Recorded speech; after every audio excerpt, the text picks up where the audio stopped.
having the usual problems removing the brake line. The two nuts here that hold on this portion won't come undone any further than enough to make them spin in the bracket. This one is threatening to spin the hard line. I don't have any of the tools I need to make a new hard line, and I've not even attempted the one up there. So I've just doused everything in penetrating fluid. I'm going to leave it to its own devices.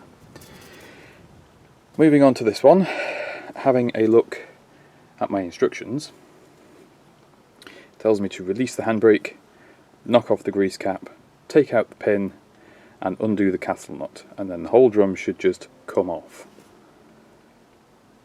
in theory.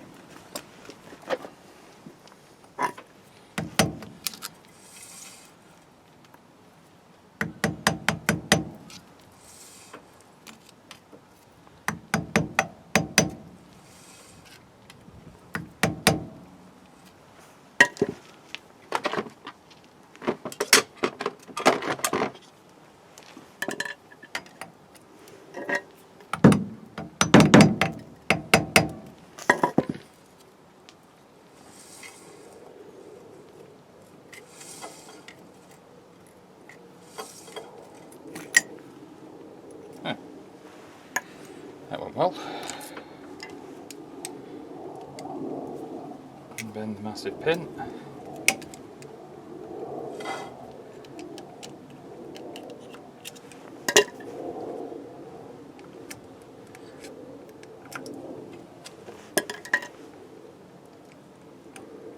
I've got some this size. I think I have. One pin out, that's definitely not going back in. And they're a 24mm hub nut, and they are right and left-handed thread. So on the left-hand side of the car, they're left-handed. I think, have I got that right? Yes, left-hand hub, left-hand thread. This is the left-hand hub, so it's a left-hand thread. And I'm going to get this the wrong way round, because they always do.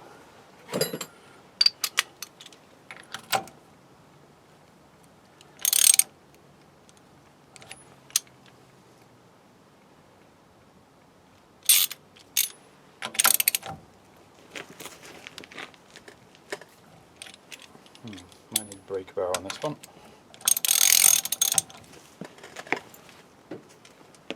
Oh no, there we go. What should this be tightened up to? I'll have to check that listing.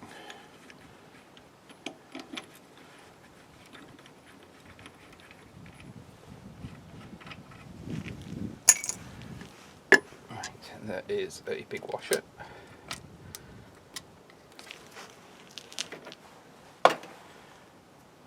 Work smarter, not harder.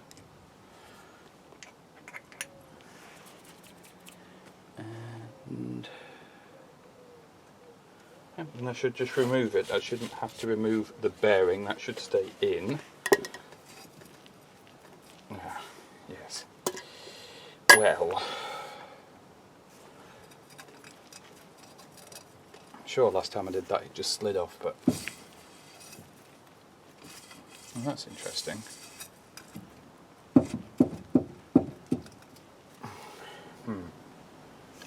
This is putting up quite a fight, but I think I might have found the problem. Just here, you've got the drum, the backing plate here, and in the gap you've got the shoe. And you can see down here, there's no material.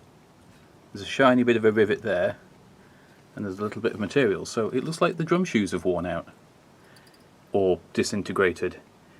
And that could also be why this drum is being so stubborn about coming off. It gets this far and then gets jammed, and when I try and free the other side, this side pops back on. I don't have the tool, which is basically a bar with 3 holes in it, that goes over the wheel nuts and the hub nut, so you can unscrew the whole thing out.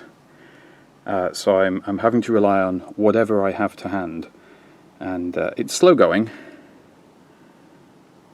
I'm probably going to be at this for a while. Well, that was surprising. A little bit of leverage in just the right place using the screwdriver like so, and it suddenly popped free. So let's see together what's gone wrong.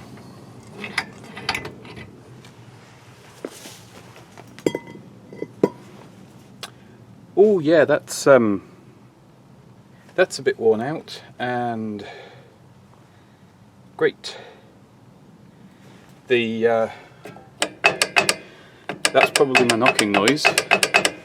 This spring is supposed to be held on here with a washer, and the washer's gone. Don't know where it's gone, but it's gone, so I'm going to need one of those. I'm wondering if that washer's popped off, which has meant that this shoe can't stay back like it should, and it's put more wear on the back shoe, because that is, well, I've got my money's worth out of that one, I'd say. I've never seen a shoe worn down that far. Luckily I do have replacement shoes, that's great. I haven't been able to find the springs though. That's a bit of an issue right now, so I'm going to have to do more searching, see if I can find those. And I definitely don't have any of these, but hopefully I can use something. I mean, I've still got the little spring, but I don't know. That's awkward. New brake hardware has arrived.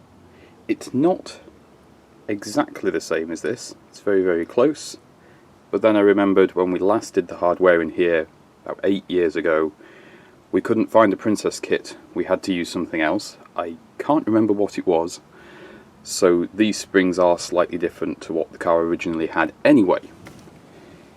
Fingers crossed these will be good. If not, the big springs in here are still good enough to go again, so if need be I can reuse them, although obviously that's not ideal.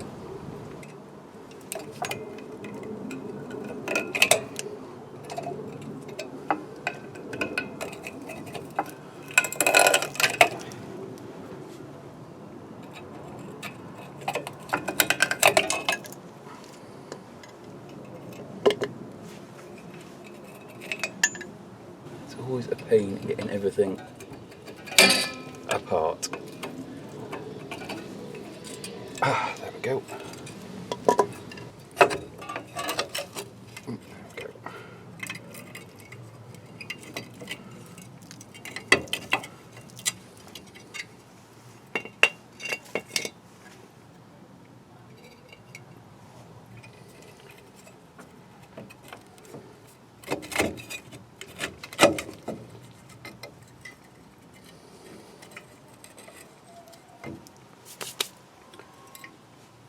So we've got the handbrake mechanism here, because that's your handbrake cable, and there's a circlip down at the bottom that I just need to free off, which I don't have a replacement for, so I hope that one's going to be okay. Pop that off, and then this mechanism should pop out, and I should be able to get these pieces off here.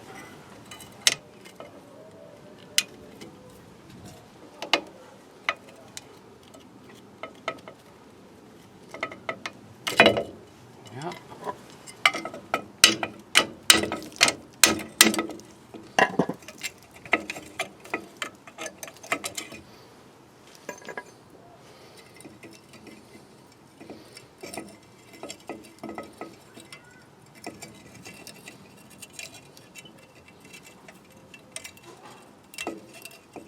Wow, this isn't annoying at all.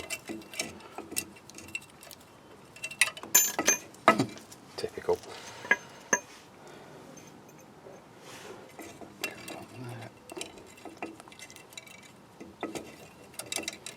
That goes on there.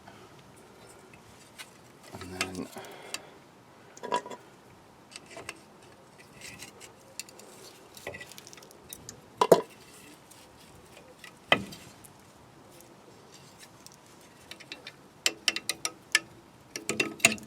there we go.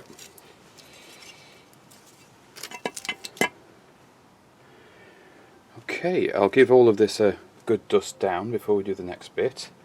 I don't think there's any asbestos in here because, excuse me, the date of the car and everything. Oh, that's less than ideal. There is a big rusty crack there on the backing plate. That may also have contributed to the problems that I've had, which means I probably also need to get a backing plate. Marvellous. I'm facing some problems with this now. I need more parts. There's no point me rebuilding all of this because the rust in here, it's not just a little crack. It runs from here all the way down to here, and that's just what I can see without cleaning it up. Once I start cleaning that up, this would need a new piece of metal letting into the pressing. Given what these backing plates actually do, I don't think it's sensible to repair this. I think it would make a lot more sense to replace it. Unfortunately, that probably also means I'll end up needing a wheel cylinder, because even though this one is perfectly fine and does its job, when I try and remove the bleed nipple from it, you know that's going to break and it's going to get stuck inside it. So, yeah, Princess is grounded indefinitely with this one, because I'm going to have to buy basically 2 whole new drums for the back. If this side's this bad, the other side's probably going to be similarly poor. This is the old set and the new set of springs, and they aren't a perfect match. This doesn't surprise me. As I said earlier, the spring set that we removed from the car was different to the one that went on about 8 years ago. I can't remember what the other car the spring set was from. All I remember is it wasn't Princess, because we couldn't get any Princess specific parts. The top one is ever so slightly shorter, but I don't think that's going to be a problem. The top one doesn't, the old one at least, you could stretch it quite a bit further, so I think the new one will be okay in that application. This one, there is a lot more spring in the middle than on the new one, so that one concerns me a little bit, and it is shorter, so it should fit, but it might be a problem. The biggest problem is the bottom one. This is the one that goes on the handbrake section, and I do remember when, it's funny, I didn't remember it until I looked at this, but when we fitted this one, we did have to bend this hook the opposite way around to make it fit. This new one, this end hook is the opposite way around. So although it's quite a bit shorter, that might not be a problem as long as I just bend that hook round. I don't know. This is the problem when you can't find the proper parts for your car. You have to just make do with what you can find, and it looks like the Jensen Healy spring set, which is what this is, must use slightly different drums to the Princess. Must use slightly different shoes to these ones, and that's why the springs are slightly different. I don't know. I don't have a Jensen Healy to hand to compare. When it comes to the shoe retaining hardware, this is a much better match. These cup washers are a good match for what's left of the Princess ones. The springs are also a good match. These look shorter, but they're very, very tired and very compressed.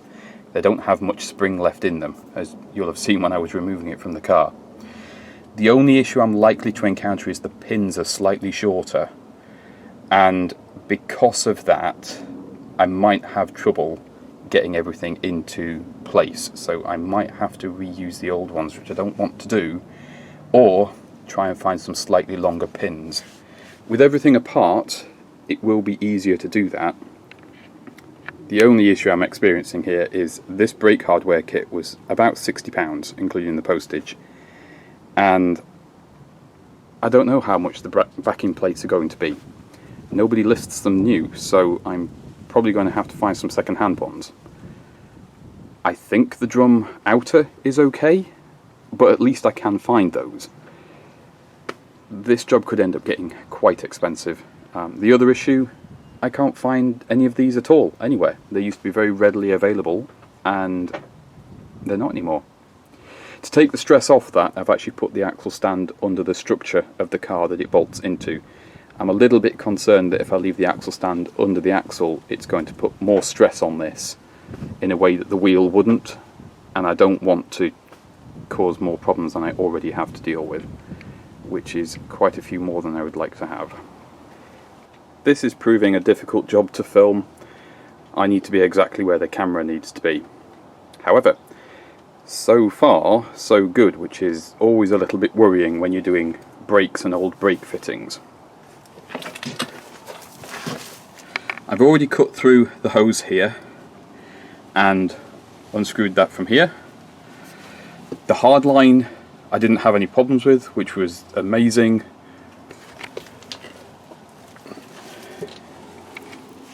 And this is the hard line here. So this piece here normally lives that side of that bracket, and then you have your flexi hose screws into that, and there's a locking nut. And then that hard line comes down to your brake cylinder. The most astonishing thing is the cap is still on the bleed nipple, and the bleed nipple unscrewed. Didn't put up a fight. Yeah, that's unbelievable. I will need to get one of these. I don't think that this can be reused, so that's more parts to order, because that's what holds in the brake cylinder. So you unscrew from the back. Right, this is why it's so hard to film, because there's no space. But what you do with your brake cylinder is you thread your hard line through and wiggle it around until it goes where it needs to be to put that in. You can remove the hard line, but I don't want to tempt fate, so since I can remove it without doing that, that's what I've done. But this then,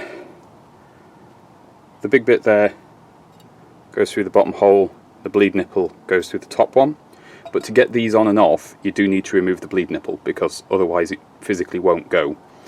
And then to lock this all in place you push this on from the back. But it's a bit, I don't know, it's got strength in it, but I feel like it would be more sensible to replace that, and this should be a generic and cheap part, I believe. Right, what's next? Well, I'm trying not to make a mess, but that's quite difficult. But my next job is to take off the handbrake cable, and then I can take off the backing plate. Once I've done that and everything's off, I can clean up the replacement backing plates, which I managed to get, and we can start rebuilding everything. It's just as well I have replacement handbrake cables too. In trying to figure out how this detaches from the backing plate, the little metal ferrule thing here has just disintegrated. It was just rust. So I'm going to have to remove the handbrake cable. To do that,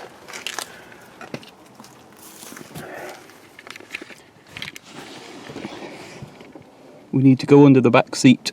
So I need to take this one bolt out here to remove the seat base, and then the handbrake stuff is there. This is your handbrake cable adjustment mechanism. This lives under the back seat. You just have one bolt here that holds the back seat on.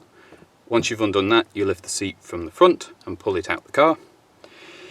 There is a lock nut here, which I've already cracked off, so that's finger tight. And you have one cable running to the handbrake, and then you have one cable for each rear brake. So the one nearest you here is driver's side, this is passenger side, which is what we're working on.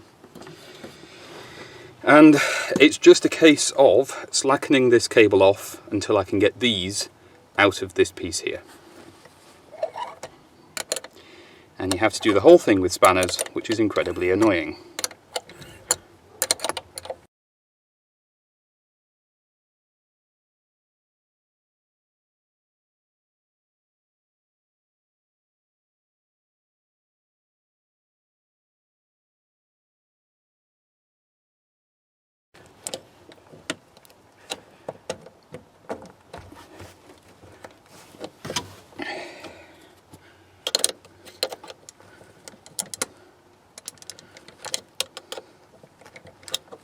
Oh, I hate this job. There we are. I really don't enjoy doing brakes. But that's now disconnected, so I need to pop this off, which just locks that in place. And then there we go. That all pushes through into the wheel arch. can see, I've got the handbrake cable here, and that goes all the way down to that piece there, which was inside the car, so that's what we need to pull out. Before I do that, I need to undo these 3 nuts and bolts here which hold this plate on. Then I can remove the whole plate with the handbrake cable in one go, and it's just going to be a little bit easier to actually handle everything. These are an 11mm on the back and a 13 on the front, and quite rusty. Tool abuse.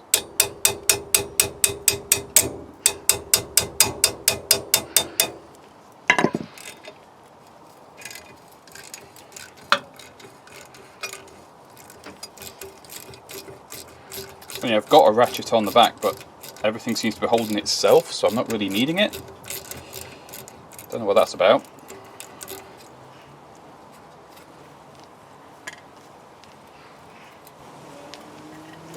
Right, everything's undone, so this should just come off. Marvellous. And handbrake cable as well.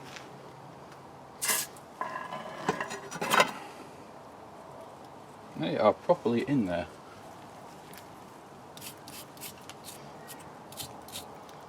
Ah, that's why. I thought these were through bolts because they have a head on the back. They're not. They look like they're studs. One less job to worry about replacing, I suppose. I will clean all of this surface up here better than I'm doing at the moment before the new backing plate goes on. There's going to be quite a bit of cleaning in here, I think. Well, that looks better.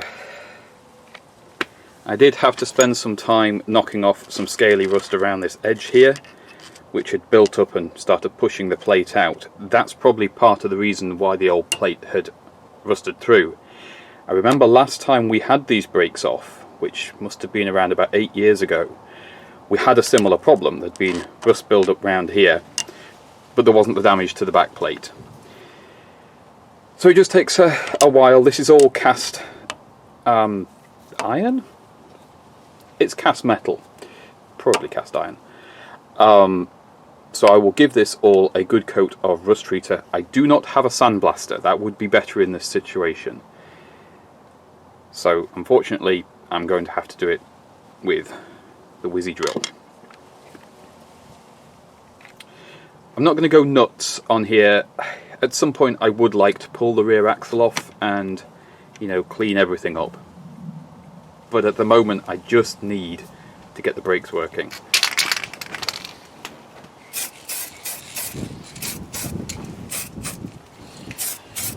I'm only doing a very rough, quick paint job on this. I will clean all of this up and make that better later. For now, I just want these bare metal surfaces protected with some paint so I can put everything together. Obviously, masked off the spindle and the bolts, just some rough masking around the back so I don't get too much overspray. I do have more work to do on this entire area bodywork wise, so I'll probably come back and do work in here at some point later. The bigger problem I have at the moment is I'm all out of black. And it's bank holiday, so I'm going to have to use something else.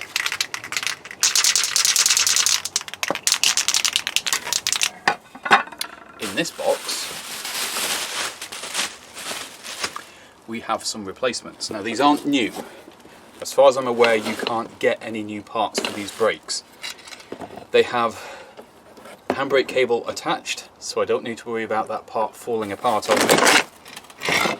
And more importantly, there's no rust perforation at all. In fact, these are in really good shape. Most of the original paint is still on them. I won't need these, of course, because we have them in our hub. And on the back, in addition to the original paint that's underneath all this, there's some sort of underseal thing as well. I'm going to give these a really thorough clean with the wire brush and put some fresh paint on them before they go on the car, because I want to keep these as good as I possibly can. Since I was doing the backing plate, I thought thought I'd be as well doing the drum. I've never painted these, they never had any paint on when I got the car. Obviously I've not done the inside, so just wire wheeled and then given it a coat of rust treater. I'm going to let that go off and then we'll put some paint on top. As with the hub, I'm just going to use the paint I have. The rust converter did its thing, everything went lovely and black, but that's not enough protection on its own.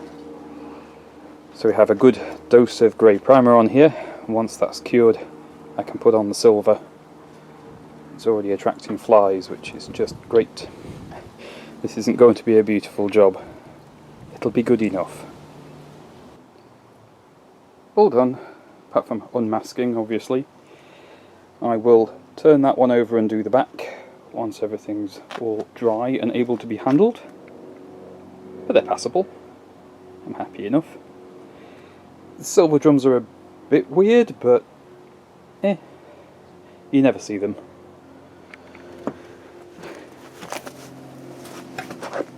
The other thing I had a look at was the brake cylinder. This does seem to be in good condition still. The rubber seals are nice and good, it's not leaking. The hard line I've given a wipe off, and yeah, there's no damage to be seen there, which is great. I will probably put a little bit of rust convert on the steel components just so that they don't get any worse than they are and they've got some protection. The trouble with these being brake components is any brake fluid that gets on will just take the paint straight off. So there's not a great deal you can do, but as long as they're clean and they're not covered in grease or anything, then that's going to be better for the MOT, because of course when I've done all of this work and got this back together and gone round and caught little bits like this on the arch, we will be going back in for an MOT with this one. I know it's exempt, but I like somebody else to check my work. And we are done. Just got to wait for the paint to harden. You can see the finish isn't beautiful. It's a little bit pitted from the rust and that sort of thing. I'm okay with this. This car isn't a show car, so I'm happy enough with this. It looks tidier than it did. That's the important thing. I have the brake drum just baking in the sun here, just to make sure that hardens off nicely, and obviously unmasked the studs, and to keep everything out of the bearing I made sure the bearing cap was put back on.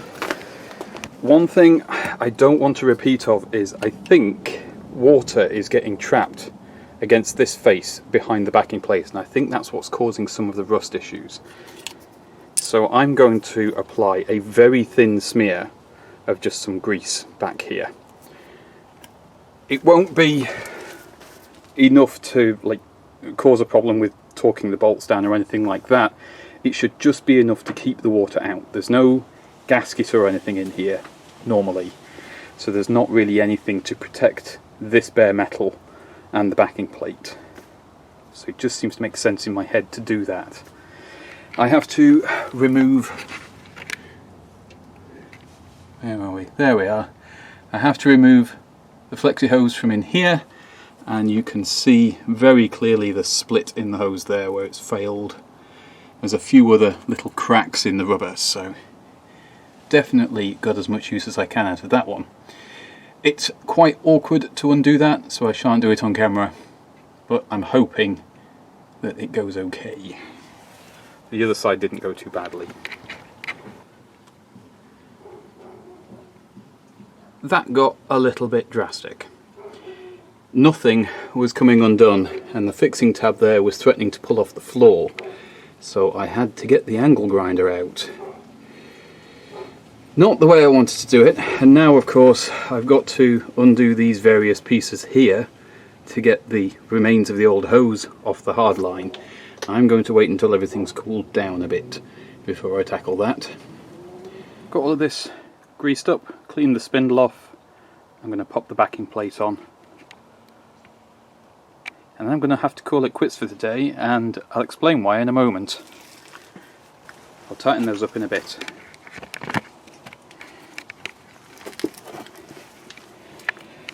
The trouble is this hard line here. This ferrule here is completely fused to the remains of the old flexi hose, which is not ideal. I don't have the means to make a new hardline, and I don't particularly want to, so I'm going to have to take some care to try and undo these two pieces from one another. I've got them covered in penetrating fluid at the moment. I think I'm just going to have to keep loading them up with that and hoping that it frees off.